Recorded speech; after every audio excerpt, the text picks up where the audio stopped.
Hello' ছাত্ৰ-ছাত্ৰীসকল স্বাগতম জনাইছোঁ আমাৰ ইউটিউব চেনেল এক্সাম গুৰু আছামিজলৈ। ছাত্ৰ-ছাত্ৰীসকল আজি তোমালোকৰ লগত আলোচনা কৰিম খুবেই গুৰুত্বপূৰ্ণ কিছুমান MCQ আৰু শ্বৰ্ট কুৱেশ্যন আলোচনা কৰিম, যাতে ইয়াৰ পৰাই তোমালোকৰ MCQখিনি পৰীক্ষাত আহে আৰু এইখিনি তোমালোকে এতিয়া ভালদৰে চাই থবা, কাৰণ ইয়াৰ পৰাই এনেকুৱা ধৰণৰ প্ৰশ্নই তোমালোকৰ পৰীক্ষাত কমন পৰিব। গতিকে ছাত্ৰ-ছাত্ৰীসকল বলা ভিডিঅ'টো আৰম্ভ কৰোঁ। ছাত্ৰ-ছাত্ৰীসকল প্ৰথমতে এটা কুৱেশ্যন আছে যে এটা অসম্ভৱ ঘটনাৰ সম্ভাৱিতা হ'ল। সদায় মনত ৰাখিবা, যিটো ঘটনা অসম্ভৱ এইটো সম্ভৱেই নহয়, সেইটো সদায় কি হ'ব? 0 হ'ব। আৰু সম্ভৱ ঘটনাৰ হেৰি কি হ'ব? 1 হ'ব। এই কথাটো মনত ৰাখিবা, এইটো তোমালোকৰ MCQত আহিব। তাৰ পাছত তোমালোকে আৰু এটা তোমালোকে শিকিলোৱা এইটো প্ৰশ্ন মাধ্য বহুলক আৰু মাধ্যমৰ সম্পৰ্ক। এইটো তোমালোকে ভালদৰে মনত ৰাখিবা। এই B নম্বৰ অপশ্যনটো হৈছে ইয়াৰ শুদ্ধ সম্পৰ্ক। বহুলক ইকুৱেল 3 ইনটু মাধ্যমা হোল মাইনাছ 2 ইনটু মাধ্য। এইটো ভালদৰে মনত ৰাখিবা, এনেকুৱা ধৰণৰ প্ৰশ্নও তোমালোকৰ পৰীক্ষাত আহিব।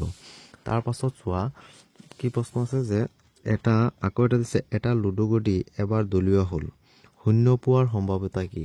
মানে এটা লুডু গুটি যদি তুমি এবাৰ মাৰি পঠোৱা, নিশ্চয় তুমি কি পাবা? হয় 1 পাবা, নহলে 2 পাবা, 3 পাবা, 4 পাবা, 5 পাবা, 6 পাবা। কিন্তু কি নোপোৱা তোমালোকে 0টো নোপোৱা। যে লুডু গুটি এবাৰ মাৰিলে 1 2 3 4 5 6 এনেকে যিকোনো 6 লৈকে আহিব, কিন্তু কি নাহে? 0 কেতিয়াও নাহে। গতিকে এইটো যিহেতু অসম্ভৱ ঘটনা, এইটো সম্ভৱেই নহয়, তেনেহ'লে এইটো কি হ'ব? এটা কি হ'ব? ইয়াৰ সম্ভাৱিতাটো হ'ব 0। আৰু যদি এনেকুৱাকৈও পৰীক্ষাত প্ৰশ্ন আহে যে এটা লুডু গুটি এবাৰ দলীয় হ'ল, তাত 7 পোৱাৰ সম্ভাৱিতা কিমান? যে লুডু গুটি মাৰিলে কি 6 লৈকেহে পৰে, 7টো নপৰে বা 8 নপৰে, 9 নপৰে, তেনেহ'লে তাৰ সম্ভাৱিতা কি হ'ব? 0, কাৰণ ই এটা অসম্ভৱ ঘটনা। এইটো তোমালোকে ভালদৰে মনত ৰাখিবা। তাৰ পাছত এটা চোৱা যে এটা ঘনকৰ দিশ 1.2 চেণ্টিমিটাৰ, ঘনকটোৰ আয়তন কিমান? গতিকে ঘনকৰ আয়তন তোমালোকে জানাই, এনেকে 3 বাৰ মাল্টিপুল কৰি দিলেই সেম বস্তুটো আহি যাব। গতিকে আৰু লাষ্টত ঘন চেণ্টিমিটাৰ লিখা থাকিব। এনেকুৱা ধৰণৰ প্ৰশ্ন MCQত আহিব। তাৰ পাছৰ এইটো যদি তোমালোকে মান উলিওৱা, তেনেহ'লে তোমালোকে উত্তৰ 9 পাবা। তাৰ পাছৰ প্ৰশ্নটো চোৱা 7 ইনটু 11 ইনটু 13 প্লাছ হেৰি সংখ্যাটো, যে এই সংখ্যাটো কি হ'ব? এটা যৌগিক সংখ্যা হ'ব। তাৰ পাছৰ প্ৰশ্নটো চোৱা যে বাস্তৱ সহগৰ xত দ্বিঘাত এটা বহুপদ ax² plus bx plus c আৰ্হিৰ য'ত a b আৰু চিবোৰ ডেছ আৰু ডেছ সংখ্যা। গতিকে এইকেইটা কি? a b যিকেইটা a আছে, a b এইকেইটা কি আছে? বাস্তৱ সংখ্যা। আৰু বাস্তৱ সংখ্যা কি? বাস্তৱ সংখ্যা মানে a not equal 0। গতিকে এইটো তোমালোকে ভালদৰে মনত ৰাখিবা, এনেকুৱা ধৰণৰ প্ৰশ্ন আহিব। তাৰ পাছত তোমালোকে দিয়া আছে কুৱেশ্যনটো, ইয়াতে চাব পাৰি আছা, যদি আলফা আৰু বিটা বহুপদ ax² প্লাছ bx প্লাছ চিৰ 0 হয়, তেন্তে আলফা বিটা কি হ'ব? যদি পূৰণফল সদায় কি হ'ব? c/a হয়। তোমালোকে এইটো দ্বিঘাত বহুপদৰ পূৰণফল এইটো মনত ৰাখিবা, সদায় c/a হয়। ইয়াত সংখ্যাও দি দিব পাৰে, যে এৰ জাগাত 1 2 3 এনেকুৱা, বিৰ জাগাত 2 এনেকুৱা দি দিব পাৰে। তেতিয়া পূৰণফল কি হৈ যাব? ডাইৰেক্ট এই পূৰণ কৰি দিলেই তোমালোকে পাই যাবা ইয়াৰ শুদ্ধ উত্তৰ, মানে c/a কৰি দিলেই পাই যাবা। যদি ধৰি লোৱা ax ঠাইত x² দিলে, তাৰ পাছত কি দিলে? x² প্লাছ ধৰি লোৱা 2 দিলে, 2x প্লাছ c ঠাইত ধৰি লোৱা 3 দিলে, ঠিক আছে? তেনেহ'লে কৈছে যে এই বহুপদটোৰ পূৰণফল যদি উলিয়াব দিয়ে, মানে আলফা বিটা ইয়াত দেখাতে পূৰণফল আছে, তেনেহ'লে পূৰণফল আমি কি জানো? সদায় c/a। গতিকে ইয়াত c কোনটো? এই যে এইটো হৈছে c, আৰু a কোনটো আছে? এই যে xৰ লগত যিটো আছে, xৰ লগত কি আছে? xৰ লগতো 1 আছে, তেনেহ'লে c 3 হ'ব। ইয়াৰ পূৰণফলটো 3, তলত 1টো থাকিলেও যি কথা, লিখিলেও নিলিখিলেও একে কথা। গতিকে এইটো অকল কি হ'ব? 3 হৈ যাব। গতিকে যদি এনেকুৱাকে কুৱেশ্যন দিয়ে, ইয়াতো ডাইৰেক্ট কুৱেশ্যন দিছে, ডাইৰেক্ট কুৱেশ্যন যিহেতু দিছে, তেনেহ'লে ডাইৰেক্ট c/a হ'ব। আৰু ইয়াত যদি কোনোবা সংখ্যা লগাই দিয়ে, তেতিয়া হ'ব সেইটো সংখ্যা দিলে এনেকুৱা হৈ যাব। তাৰ পাছত তোমালোকে চোৱা যে তলৰ ৰৈখিক সমীকৰণৰ জোৰ কেইটা বিবেচনা কৰা। ইয়াত কি কৈছে? জোৰ কেইটা বিবেচনা কৰিব দিছে। তোমালোকে এইটো 3 নম্বৰ চেপ্টাৰটোত ভালদৰে চাই থবা, চালেই গম পাই যাবা যে শুদ্ধ উত্তৰবোৰ বাকি চোৱা। এইটো কি হ'ব?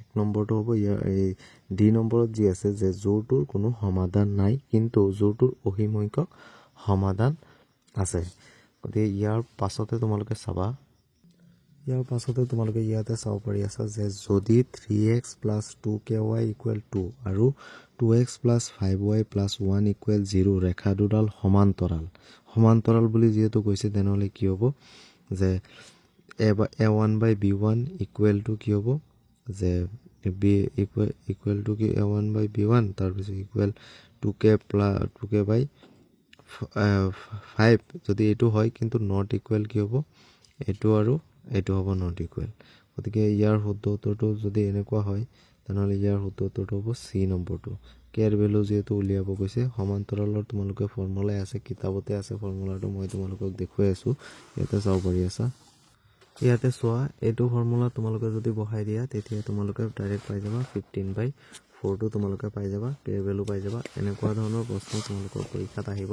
ইয়াতে দেখা চাব পাৰি আছে তোমালোকে যেহেতু লেখা দুডাল সমান্তৰালত আছে গতিকে এটো a1 এটো b1 এটো কি আছে এটো b1 এটো b2 এটো a2 আৰু এটো c2 এটো যদি প্লাসত আছে এটো যদি ইকুৱেলৰ হেতু সাইডত নিও তেনেহলে কি হ'ব মাইনাস হৈ যাব -1 হৈ যাব গতিকে ইয়াৰ শুদ্ধ উত্তৰটো হ'ব 15/4 টো হ'ব ইয়াৰ শুদ্ধ উত্তৰ তাৰ পাছত আৰু এটা প্ৰশ্ন চোৱা যে ax² + bx + c = 0 দ্বিঘাত সমীকৰণ এটাৰ যদি দুটা সমান মূল থাকে তেন্তে b² - 4ac = যদি এনেকুৱা দ্বিঘাত সমীকৰণ দিয়া থাকে আৰু দ্বিঘাত সমীকৰণ এটাৰ যদি সমান মূল থাকে তেনেহলে এটো কি হ'ব সদায় 0 হ'ব b² - 4ac টো কি হ'ব 0 হ'ব এটো মনত ৰাখিবা তাৰ পাছত চোৱা যদি এটা এপিৰ অন্তিম পদ মানে l ধৰি লোৱা nতম পদটো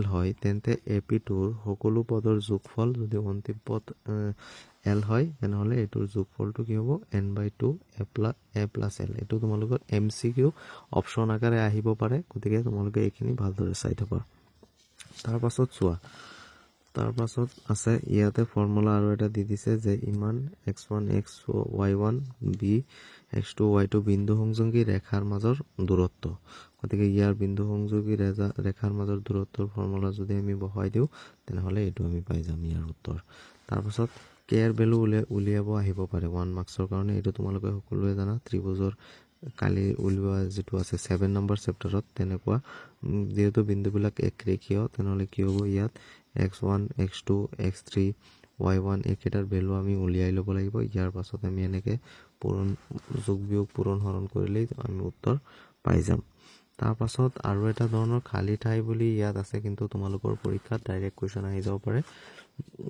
MCQ আকাৰে আহিব পাৰে যে সকলো ডেশ ত্ৰিভুজ সদৃশ সমদ্বিবাহু সমবাহু এটো কি সমবাহু ত্ৰিভুজ সদৃশ বুলি ক'লে মানে দেখাত মানে সেম আকাৰ বেলেগ হ'ব পাৰে কিন্তু দেখাত সেম গতিকে এইখিনি কি হ'ব শুদ্ধ সমবাহু তাৰ পিছত খালি ঠাই পূৰণ কৰা যে এডাল স্পৰ্শক আৰু বৃত্তৰ উমৈহতীয়া বিন্দুক ডেশ বোলে এটো স্পৰ্শ বিন্দু বোলে এটো ইম্পৰ্টেন্ট তাৰ পিছত খালি ঠাই পূৰণ কৰা যে এটা মুখ্য বৃত্তকলাৰ গালি এটো সকলোৱে জানা এটো হৈছে ফৰ্মুলা মুখ্য বৃত্তকলাৰ গালি বা এনেকুৱা টাইপৰ মেথছো আহি যাব পাৰে তাৰ পিছত চোৱা এটা বৃত্তৰ পৰিধি 44 সেন্টিমিটাৰ হলে ইয়াৰ কালি কি হ'ব বৃত্তৰ কালিৰ পৰিধিৰ পৰা কালিৰ ফৰ্মুলাটো লগাই দিলে তোমালোকে এটো পাই যাবা 154 সেন্টিমিটাৰ স্কয়াৰ ইয়াৰ লগতে আৰু কিছুমান ইম্পৰ্টেন্ট MCQ তোমালোকে চাই লোৱা যে এটা সমান্তৰ প্ৰগতিৰ প্ৰথম আৰু 12তম পদটো ক্ৰমে √2 আৰু 23 √2